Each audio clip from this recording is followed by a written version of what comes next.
권한대행의 권한이 탄핵 요건이 151이냐 200이냐. 국민의힘은 대통령 권한대행 기준이니까 200명이어야 된다. 민주당은 총리 기준이니까 151명이어야 된다. 제적위원 과반수의 찬성으로 의결한다는 점을 말씀드립니다. 국민의힘 의원들은 곧장 연단 앞으로 몰려나가 고성으로 항의하며 구호를 외쳤습니다.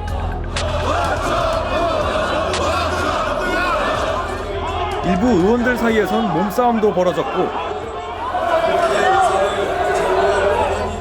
야당 의원이 여당 의원의 멱살을 잡는 상황까지 나왔습니다. 여야 원내대표는 의장석까지 올라가 설전을 벌였습니다.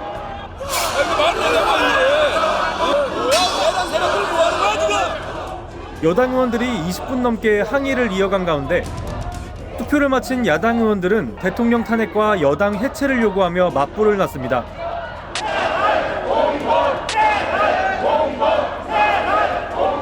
이재명이 권력만 줄 수 있다면 무엇이든지 할 수 있다는 집단이 바로 민주당입니다.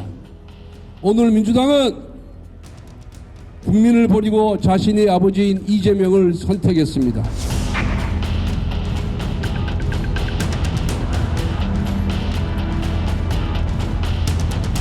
탄핵 의결 정족수 어떤 것이 맞다고 보시나요? 지금 내란의 동조자다, 방조범이다 라는 이유를 내세우고 있지만 실질적인 사유는 헌법재판관 3명을 임명하지 않은 것이 그게 헌법과 법률에 위배된다라는 거 아니겠습니까?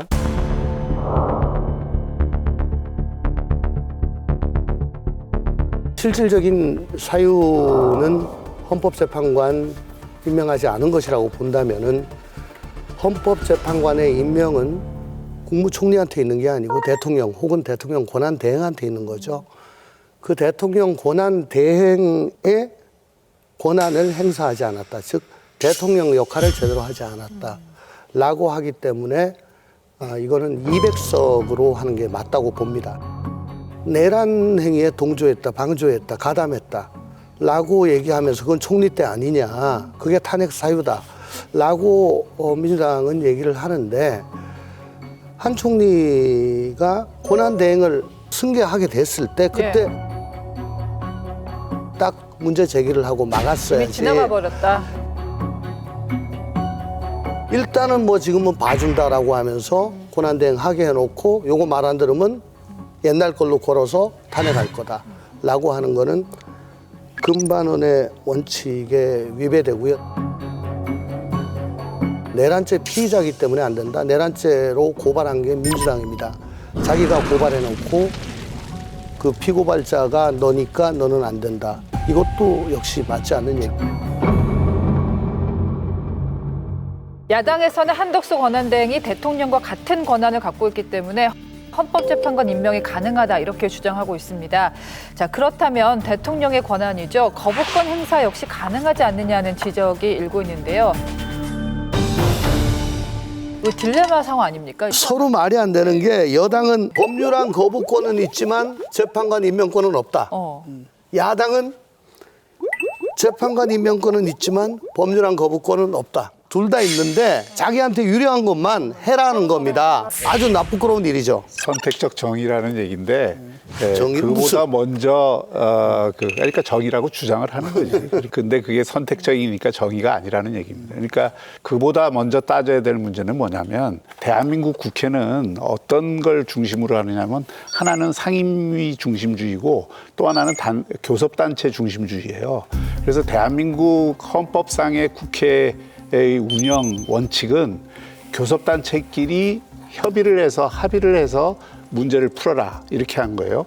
선진화법이 만들어진 이유도 선진화법이 그렇게 해서 여야 타협을 가능한 한 하게 하려고 선진화법이 만들어졌는데 야당이 너무 많은 의석을 갖다 보니까 선진화법이 완전히 무력화됐어요. 민주당이 그 이전에도 각종 탄핵을 남발한다든지 자기들이 하고자 하는 거는 무조건 다수 의석으로 밀어붙여 갖고 전부 일방 통과를 시키잖아요. 그러니까 이게 사실은 의회 민주주의에 대해서는 저는 폭거라고 생각을 합니다. 근데 그 일을 대통령 탄핵 상황에서 더 밀어붙이려고 하는 거거든요. 근데 이게 저는 굉장히 위험하다고 생각합니다. 이렇게 되면 대한민국 의회는 의미가 없어요.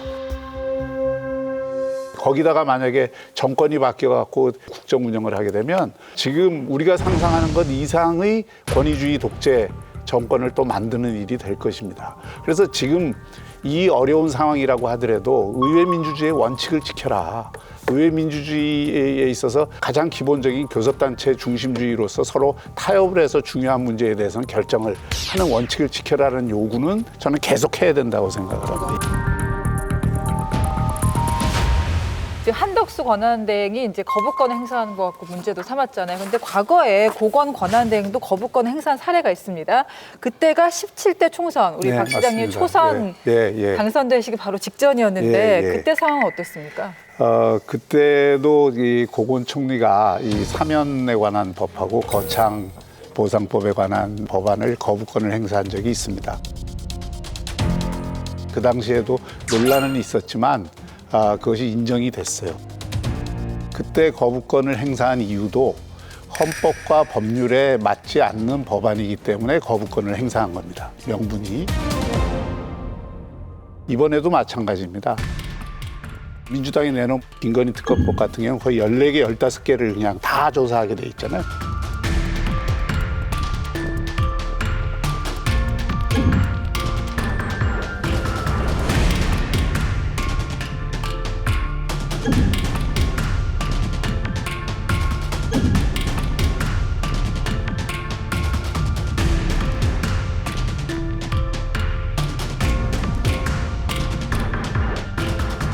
그러면 결국 그거는 국민의힘을 탈탈 털겠다는 얘기이기 때문에 그것은 상당히 맞지 않는 범위를 갖고 있고 또 거기에다가 특검을 민주당이 전부 추천하게 돼 있으니까 이거는 형평성의 원리에도 안 맞고 법적 요건을 갖췄다고 보기 힘들다는 명분으로 거부권을 행사하는 거예요.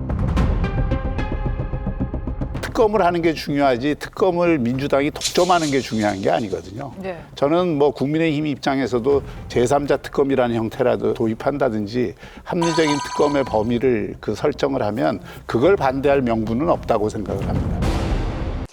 여러분, 여기를 눌러서 구독을 해주시면 강적들 컨텐츠를 빠르게 만나보실 수가 있습니다. 알람 설정도 잊지 말아주세요.